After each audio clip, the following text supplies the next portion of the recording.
Hi, I'm Kirsten Smith, and welcome back to Shine's Self-Love Week.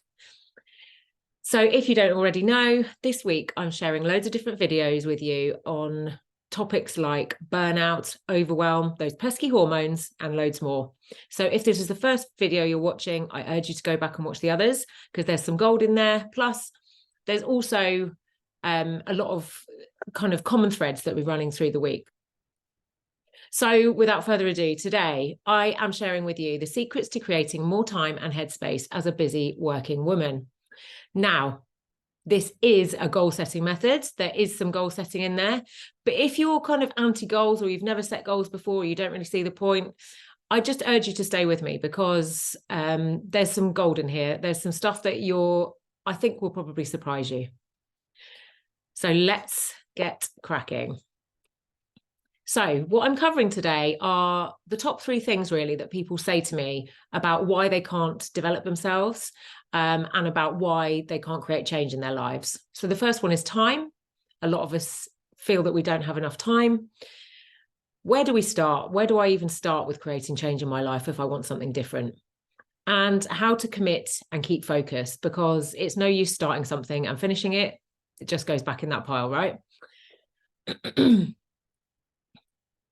So why do I talk about goal setting? Well, you might have seen my video a couple of days ago on burnout. Burnout is really prevalent in our society, and up to 46% of women are stating that they do or have felt burnout. And it's my personal belief that a huge part of burnout stems from a lack of purpose, a misalignment with your purpose, and a failure to meet your own needs. So let's just think about that for a minute. What's your purpose in life? Do you even know? Is the role that you're doing, whether it be a homemaking role, whether it be a full-time working role, whether it be your own business, is that really aligned with what you feel your life's purpose is? Do you even know what your life's purpose is?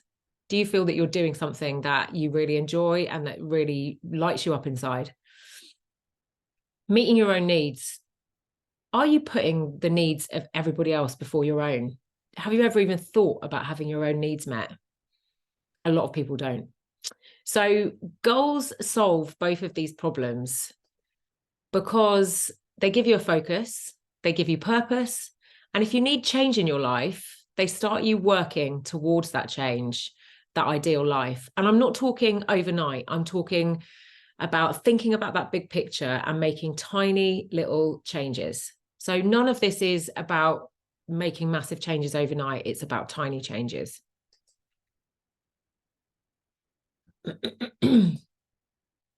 So why now? Well, it's the perfect time of year to set goals. I noticed a real difference this year. A lot of people set goals around the kind of turn of the new year. And I've noticed a massive difference this year and a massive shift that people were hibernating a lot more in January and kind of allowing those goals to come through a bit more naturally. So February, as spring is on the horizon, we're starting to really feel that kind of something bigger is around the corner. And so allowing those goals to come through a bit more naturally in a kind of a spring-like way, it's the perfect time to do it and work out what you want for the rest of 2024 and beyond. Another reason, life can feel really depressing. You've only got to turn on the news, which is something I try and avoid doing, to see that the world is not always a nice place to be. The cost of living in the UK, wars around the world, and you feel like you can feel kind of helpless, really. You can feel helpless to change anything in the world. And it can often be really difficult to influence that as just one person. But where you can influence and where you can create change is in your own life, right? So starting off small with these little changes in your own life eventually leads to something bigger. And if we're all doing that, then that's changing the world, right? I know that might be an optimistic way of looking at it, but ultimately, let's look at it this way. Your life is the place that you have influence in. And I don't think many people can disagree with that.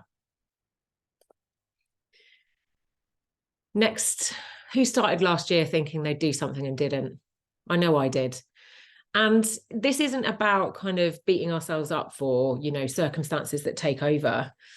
This is more about thinking about the things that you really, really want in life and actually taking steps to doing them rather than ending another year with a load of I wish that I. Please excuse my technology. I'm clicking, nothing is happening. There we go. So yeah, so let's do this now so you don't end another year with a whole bunch of I wish I. Taking action. So a bit about me, if you don't already know. So I'm Kirsten, I'm from Oxford in the UK, and I now live in Norfolk. And I'm a very busy mum of one. I run my own business as a coach, trainer, and retreat leader. And I'm also currently fulfilling a full-time contract.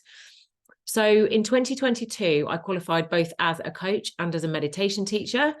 So I've basically been kind of trying to follow as many of my dreams as I possibly can, but it's definitely not always been an easy or a smooth ride. So back in 2016, my marriage had not long ended.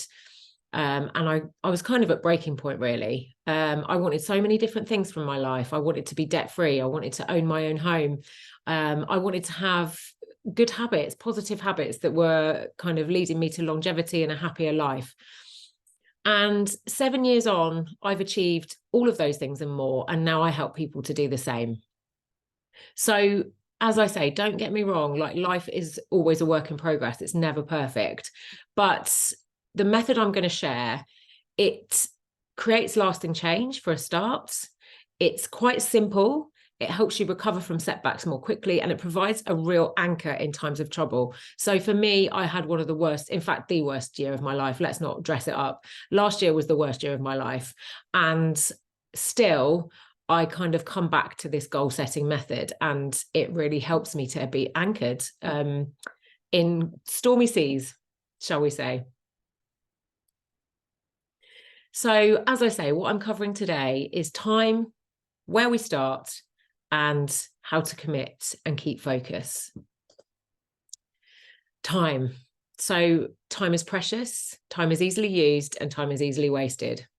So as mums or as busy working women, whether we're a mum or not, we're constantly sucked into different things. We're sucked into school things, we're sucked into home things, relationship things, washing up, emptying the dishwasher, all of the household chores and life admin and all of the things. So with all of that going on, I'm sure that we would all like more time for ourselves. Would you like more time for yourself? So one of the biggest shifts here is your mindset around your time. So if you're never prepared to give yourself time, you're never going to get more, and you're never going to make strides towards the things that you really want. So if you're not ever prepared to give yourself time, you may as well end here. But if you are prepared to give yourself time, if you are prepared to try and find these tiny pockets of time where you can do these little things that are going to improve your life overall, then eventually you need that so much that it becomes like brushing your teeth. It becomes like skincare. It becomes like all of the things that you have to do on a daily basis. And I know for me, this has become something that I just simply have to do. So how do we find more time? So when was the last time you said, I have no time, or I don't have time? I want you to think back to that moment. I can think of a time that I've said it in the last few days. And thinking about that time, was that actually true? Or was it an excuse?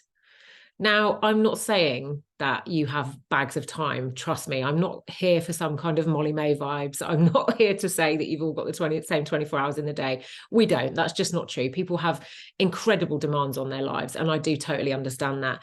But for the majority of people, unless you've got really young children, in which case all bets are off, I'd come and see me in a few years, or you've got other caring responsibilities, or a handful of other kind of things that, like life situations, etc. Can you honestly say that you don't have any time whatsoever to dedicate towards your own personal development, towards making your life better? Do you have time to look at your phone? Right, this is a great one for me. In the last time that I did this live, I asked everybody to look at their phones, and I had a really high screen time. So if you hear me saying I don't have time, I do have time. I just need to take it out of the time that I spend mindlessly scrolling. And I'm not saying that's true for everybody. Don't get me wrong. None of this is kind of complete and definitive. But many of us do work on our phones. It's not a shaming exercise. I'm not here to do that. But how much time could you give up? How much time could you find from that scrolling time that you could actually be using for other things? So a challenge for you this week. is to record your time for a week and see where it goes. So you can find apps that do this for you. You can find spreadsheets online where you can fill things in. You could just write it down in a diary, write down everything that you've done. And then at the end of the week, look at it and see if there are places where you could actually get time back. I think you might surprise yourself. So here are some ideas from my clients. And again, like I say, these are not going to apply to everybody, but they might just give you a bit of food for thought on some of the things that you can change. And some of these are mine and some of these are clients. So changing work routines. I've had a few clients recently say to me that they, particularly people that run their own business, that they have started to take half an hour for themselves in the day. Not always possible, but something that you can work towards. If you do not work for yourself, then I know plenty of people who have changed their working hours. Sometimes you can kind of shave bits of time off here and there within working hours. And I personally have changed my working hours sometimes because you end up paying much more tax the more you work. So it is worth just looking at that. Is there anything that you can do around your work routine that would help you? Are there any days that you can work from home and save on commute time? Can you use commute time for doing things? Watching one less episode. I've had plenty of people say to me, you know what, I watched 10 episodes of X show this week and actually I can watch 9 quite easily. Again, not the same for everybody. Some people have loads of time to watch TV, some don't. And yes, it is your winding down time, but also this can be a real brilliant way to wind down, this method that I'm going to teach you. Is there anything you can get help with? So I shared in a video a couple of days ago that I live with my son. My partner doesn't live with me. I don't really live near any family. I don't live near any family at all, to be fair. And I do have friends around, but they're all busy too. So over the years, I've got really, really used to saying or listening for people saying, how can I help? Is there anything I can do to help? Do you want me to? And to start with, I used to be quite kind of proud. I used to be like, I can do this all on my own. But as time has gone on, I'm going to take any help that I can get pretty much. So, for example, I've got a neighbour who does my bins every single week. I don't even know what days the bins go out on or what colour. Bless his heart. He just insists on doing it and he does it for a few of the people in my road. He also likes to help with the garden, which is amazing. And again, not everybody has this, but look for those people that are willing to help you. Is there anybody in your life that can help you? I have a network of school mums who I know that I could call if I'm running late for pickup or something like that. So it's really just looking for those people that are saying that they're willing to help. Can you take them up on it? Say no to things you didn't want to do anyway. I've covered this again in another video this week, but how many of the things that you write down this week are something that you could have said no to? Did you want to do it in the first place? Could you have less screen time? We've already covered that one. I know I can find time from reducing my screen time. I just can. And maybe you're the same. Another one I like to do is try to pre-plan regular things. So something I'm going through at the moment is every single time that I do a shopping list, so I do a meal plan, shopping list, and I basically save both of those so that I've always got in my phone or in my notepad that there's always a meal plan for the week. So that saves me time every single week because I just choose one that I've done before. It might not be shopping for you, it might be something else, but just thinking creatively about those different ways that you can shave tiny bits of time to give you half an hour a day, if you can manage that. Maybe start with 5-10 minutes and build it up. This is one that I'm never going to do. Can you get up 30 minutes earlier? I can't get up 30 minutes earlier. I mean, to be honest, I could, but I'm not a morning person. It's not going to help me in any way because I will just be complaining about how tired I am. But what I can do is get ready for bed 30 minutes earlier. And with the bedtime routine that I now have, which includes this goal setting method and journaling, I actually look forward to going to bed a lot more. I'm less likely to watch that one more episode. And I'm kind of like diving to bed because I'm desperate to do this. So those are just some ideas. Everybody's life is different and not everybody has the same resources and not everybody has the same level of help, but these are some areas that you might want to consider. And I'd love to know if there are any other areas that you can suggest that might help people. If you'd like to, then pop over to @ShineOnTribe, my Instagram account, and share them with me.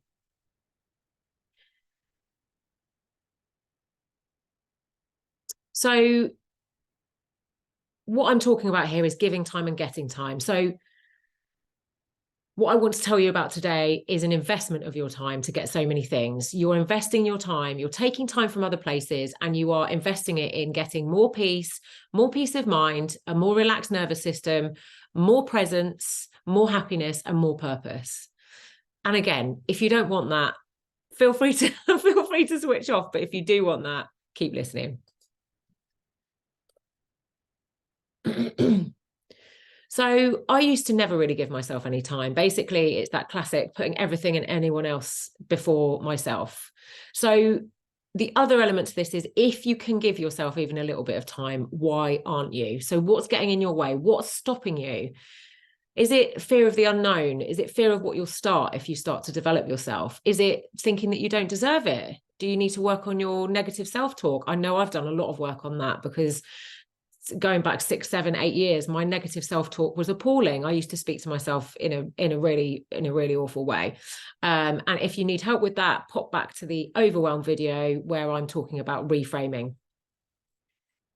But really often, the reason that we don't start self-development, or we don't start to improve things, or we don't start changing our lives, is because we don't know where to start.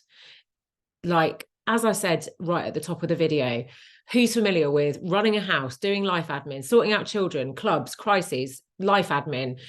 The cat's been sick on the floor again.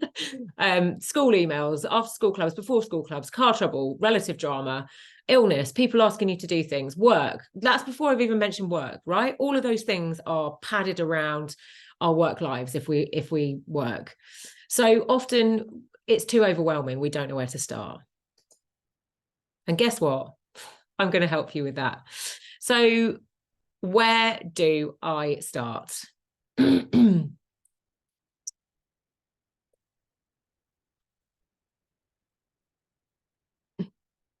So, as I say, you might not have any idea of where to start. You might not give yourself any time.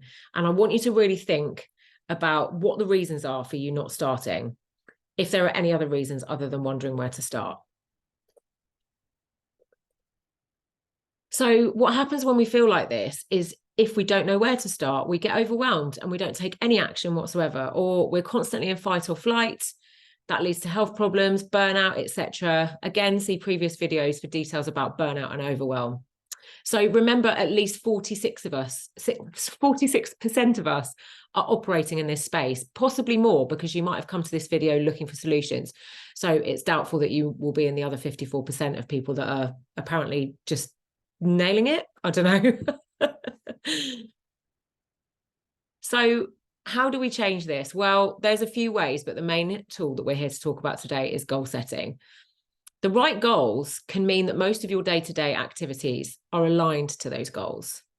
So if you're quite far away from the kind of life that you could imagine for yourself, then that will take time for your daily activity to be aligned with that. But we can do this step by step. As I say, it's about tiny changes moving towards a bigger picture. So to give you an example, if your goal for 2024 was to organize your finances. So for example, I'm going through a period in my life right now where I need to keep a really close eye on money. So I think about what I can go without. And by the way, I'm just speaking from experience here. I know there are people that don't have a choice in what they go without, but I can only speak from my own experience. So everybody's situation will be different, and this is my experience. So I will be thinking, can I eat a second meal from the freezer? Can I have something from the cupboards for dinner? Like, still remaining and trying to keep care around my nutrition, but can I make something last longer? Can I use those leftovers? And that's only one tiny thing that I'm talking about. So there could be loads of other things. Like, I might not have a coffee when I'm out and about. I might, if I go somewhere, I might have less than what I normally would. I might take something with me to eat. And I'm just talking about food because it's a constant theme in my life. But I know, because I know from experience, I've been here before, that soon, with all of those tiny little changes, I will have more money, because I've made some slight tweaks, changes, sacrifices. And because I've done daily practices that open my mind, help me focus, then I do something each day that brings me closer to that goal of having more money. Does that make sense? I hope so. If you've ever got any questions on these videos, by the way, please just feel free to DM me over at Shine On Tribe on my Instagram. But let's take it back now to where do we start? So here's a really simple step one for knowing where to start. This is a widely used coaching tool, so you might have even seen it before, but I use it again and again, and it works really well because it's simple and you can just do it again and again. So on a piece of paper, I want you to draw this circle, then I want you to add each of the lines and each of the titles. I'm going to give you a second to do that, but if you want to just pause the video and come back to it. Okay, now that we've done that,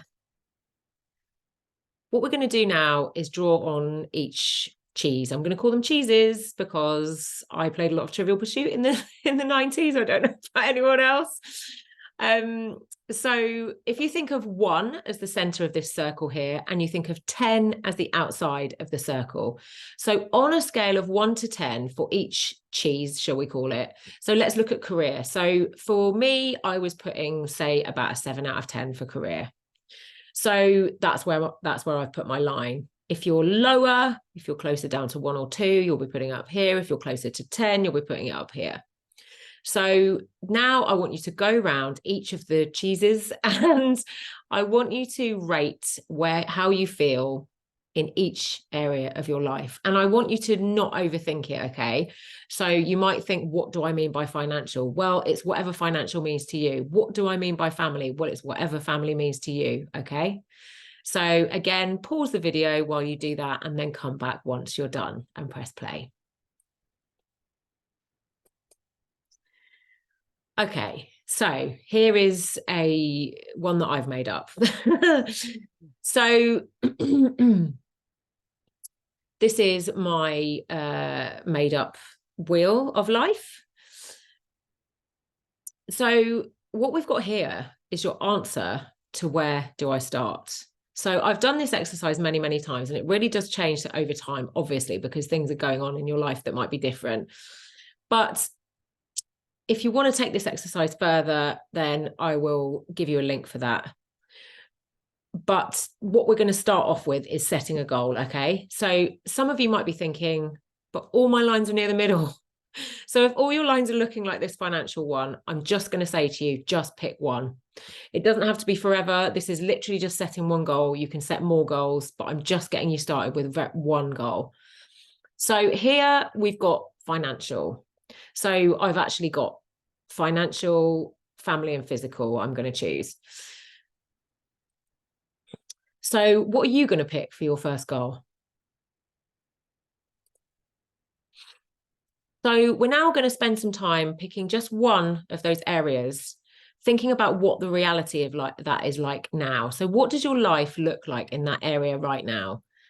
So taking the example that I've chosen, which is finances, and I guess that's a hot topic for a lot of people at the moment. Here you might be writing, I'm X amount in debt, or you might be writing, I don't have any spare cash left at the end of the month, or I can't afford to do all the things that I want to do. So I want you to take 2 minutes out from this video. So press pause again, 2 minutes, and write some sentences about what your current reality is like. And I'll see you in a sec.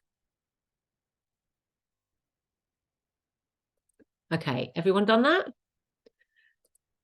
So we've done our we've done our current reality. So now I want you to think about what is your preferred reality? What would you like to see in the future? So what does it look like? It could be, I wake up in the morning, I jump out of bed in this new house. My bedroom looks like this. What's outside my window?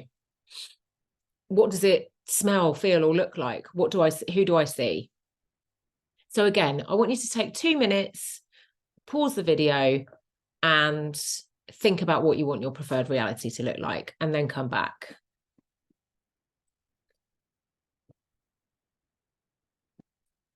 So hopefully you're all still with me. Shoulder roll, deep breath, sip of water, grab a drink. So when you're back with me, next up, we are writing the goal. Where do we want to get to? So we've thought about the preferred reality, which might be something like, I live in this house and blah, blah, blah, blah, blah, and I do this every day and this is what I do. what is the actual goal that is gonna mean, the end goal for that? So let's think about a really simple one for finances. It might be, I want to be debt free. Actually, don't say I want to be debt free. Talk about it in the present tense. So it would be, I am debt free. I have saved £500. I have saved £5,000. So there's a couple of examples. And I want you to just try and start writing some of those out now. Again, give it a pause. Just give yourself a couple of minutes to do that. So if you're struggling with that at all, it can be useful to use SMART. It can be a bit outdated in businesses, but for this purpose, it works quite well. So what SMART is specific, measurable, achievable, relevant, and time-bound. So something specific. If you're going to say, I want to save money, what do you need to put? You need to put a value there, right? So that makes it more specific. Making it measurable, you know an amount, you know a date that it's going to happen. Is it achievable? Well, arguably, you could be really pushing yourself to stretch and achieve some really huge goals, but only you know what's achievable for you. Make it relevant is a bit of it's similar to achievable, and making it time bound. So you're going to be writing a goal that says, so let's use another example. Instead of lose weight, you would say, I lost 2 stone by the 1st of January, 2025, right? So that's specific, it's measurable, it's achievable, it's realistic, and it's got a time on it. Instead of saying save money, you'd say, I saved £2,000 by the 25th of June, 2024. Instead of declutter, you'd say the surfaces in the bedroom and kitchen of my home are clear and calm. My cupboards are organised, and I regularly resell or rehome items I no longer use, then add the date. So obviously you'd likely shorten that one to write it out, but you get what I'm saying, right? So I want you to give yourself another 2 minutes, pause the video, and write out your goal using SMART: specific, measurable, achievable, realistic, and time-bound.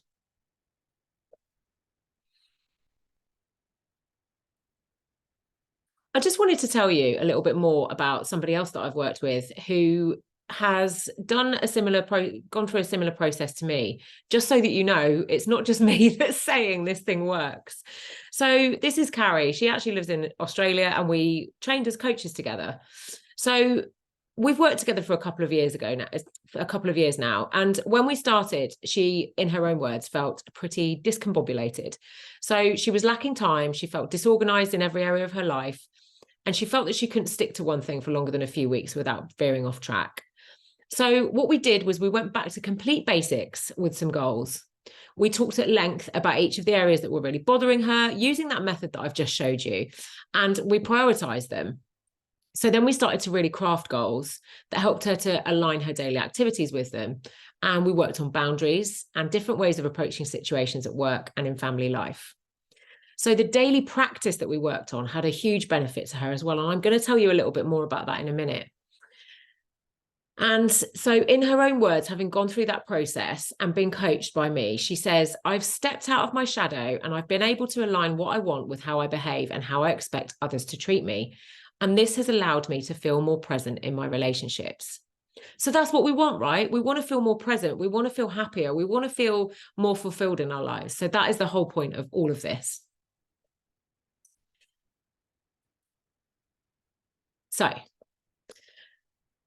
So far, we've talked a lot about the lack of time that we have in our lives, and we've started to think about how we can find more of it or make more of it or use our time differently.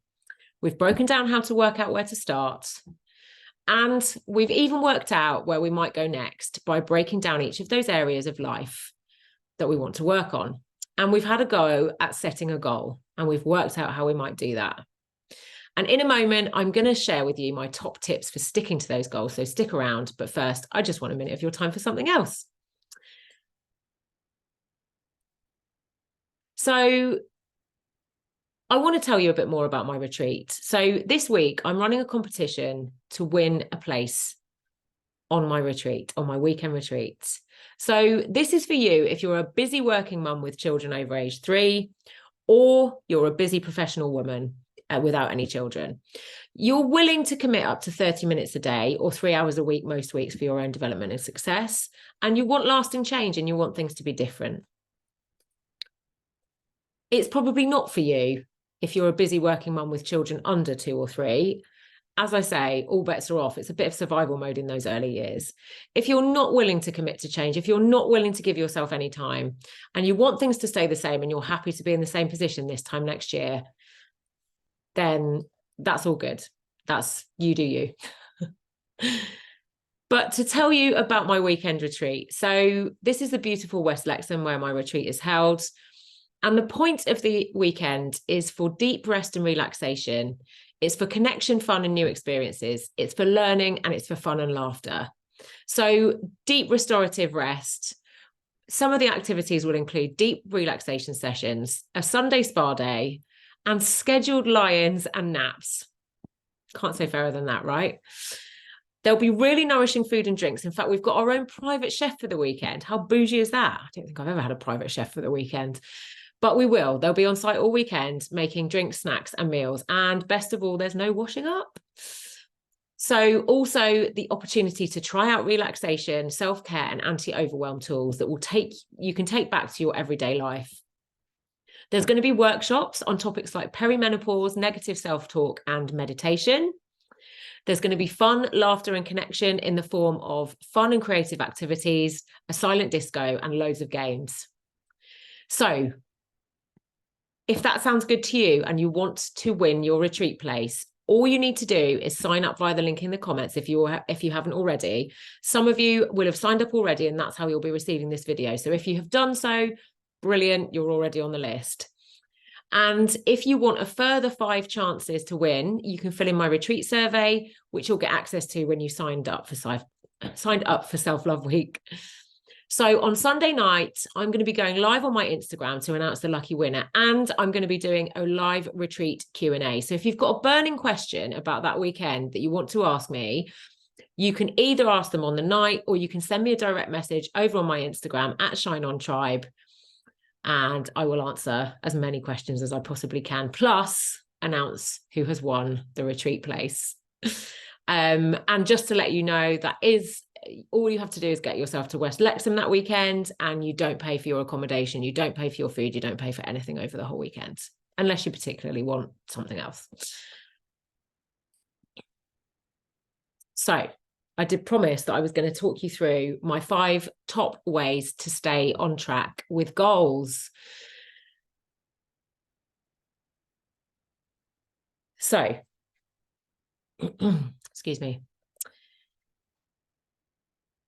The top 5 ways that we stay on track, which is completely backed by science. So some of this comes from a Harvard study that was done. So tip 1 is write it down. So a Harvard study found that by writing goals down, participants were 42% more likely to achieve them, particularly when combined with accountability and alignment. So what do I mean by accountability and alignment? Well, I'll tell you. So accountability is having somebody you trust to help keep you on track with what you want to achieve. So first up, you need to be telling all your friends, relatives, the internet, people who are going to support you about your goals, because you're much more likely to stay on track. If you've got a coach or a mentor to assist you, that's even better. You're going to get even better and quicker results. Alignment. So this is really simple. This is simply taking actions on a daily basis that align with your goal. It might sound obvious, but if you can make your life align with your goals, your daily actions align with your goals. So for example, I want to save money. I have a coffee at home. I put $3.50 in my savings account. I want to declutter. I allocate 5 minutes a day to decluttering. Getting used to asking this question: how does this action align with what I want my future to look like? Is this a choice I want to make? Simple. Start with why. So a strong why can ensure that you continue even when times are tough. So for example, a why for changing your career might be that you want to set the example to somebody in your life, maybe your child, maybe a nephew, maybe a cousin, that you don't stay places when you're unhappy. A why for regular exercise might be, I want to live as long a life as possible. A why for saving money might be, I want the freedom to take time off when I need it. Make sense? Visuals and visualization. So this is just 2 tips into one because I love you. So visuals just means something like a picture on the wall, a phone screensaver with your goals, a vision board, something like that. Visualization is practicing seeing and feeling in your mind what each of these things feel and look like. So I've recently done some LinkedIn videos about visualization, which eventually will make their way over to my Instagram too. So if you want to go and find those or ask me where they are, I'm happy to link them for you.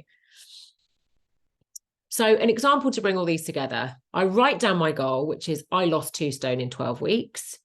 I have accountability in the form of my coach, my gym buddy, or my diary. I take aligned actions towards this every day, which includes exercise every day, even if it's just a short walk. I keep in my mind why, which is to live a longer and healthier life. And I have an old picture of myself on my vision board and on the inside of the snack cupboard. All make sense? So hopefully that pulls it all together for you. And lastly, what do you commit to for 30 minutes a day? Well, this really depends on your goals and it depends on you. But this is a brief overview of what I do for 30 minutes each day, or 3 times a week minimum. So I will be completely honest, I don't do this 7 days a week, but I try and do as many of these practices on a daily basis as I can. And it's a minimum of 3 times a week, non-negotiably. So every day in my goals diary, I write out every single one of my goals again. So it's important that you get to the point where you can really condense that into just a few words. And as I say, writing it down makes you 42% more likely to achieve it. Write what you've done today towards each of those goals. What are your aligned actions? And if you haven't done anything that day, congratulations, because you've got 30 minutes in which to do something. And remember, we're talking about tiny, tiny micro actions. So if I've got a goal to declutter 5 minutes a day, decluttering an area, the front of the fridge, an admin pile, something like that, right? So that is moving towards a goal. I then do some gratitude. So think of and write down 3 things that you're grateful for. And this is another bit of science. By practicing gratitude, you're actually rewiring your brain to look for more good things, and you release serotonin and dopamine. Habits. So I've also got a habit tracker in my goals diary. So here you're going to have things like water intake, or you might have things like this. So these are mine personally. Water intake, movement, cold water therapy, nourishing food, reading, meditation, whatever the things are that calm and regulate you, I track each of those habits every day. So some days I do nothing positive, other days I do everything. But the point is, writing it down makes me much more likely to do this. It kind of creates a bit of competition with my own self, which I love. So that is your 30-minute daily practice. And last of all, I just wanted to share some pictures for you of beautiful West Lexham. So this is where my retreat's going to be held. There's some accommodation pictures here and just some of the areas around the place. It's a really, really beautiful venue, and I cannot wait to share that weekend retreat with you. So don't forget to sign up if you want to be in with a chance of winning. And I will be going live on Sunday to announce the winner. So I'm really happy to chat through with anybody. If you've got any questions on what I've talked about today, if you want to drop me a DM on Instagram, or you can book a discovery call through my website.